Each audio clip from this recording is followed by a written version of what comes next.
let's understand null safety in Kotlin. So what is null safety? Kotlin supports nullability as part of its type system, means we can explicitly tell which variable is allowed to have null. For example, we have a variable here named as name which have Rashid, and if we print this, and we will have this value in our logs, and if we try to assign null to this variable, then this won't allow us, because we cannot assign null to a non-nullable type string. So if we want to make this nullable, then in Kotlin we need to use semicolon at the end of this type.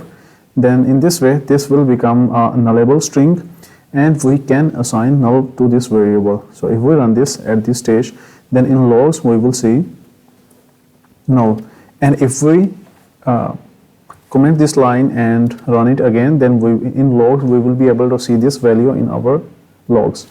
Okay, so what are the benefits of this?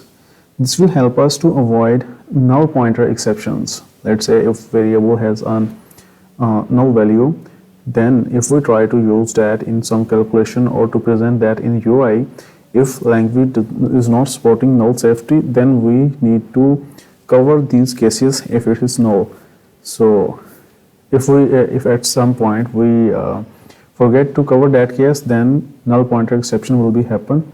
And the second benefit is this make our code more safer and improve code readability and maintainability by explicitly expressing null values.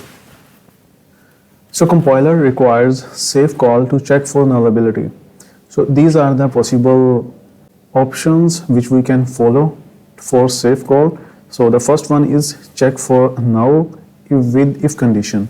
So in this example, we are using if condition to verify that if it is not null, if name variable is not null, then we will print this variable and its length, and if it is null, then we will print this message name is null.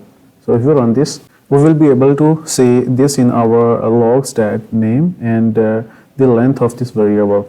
And if we assign null to this variable, then we also need to use toString here, and if we run this again, we will be able to see name is null, because at this line it's verifying this option.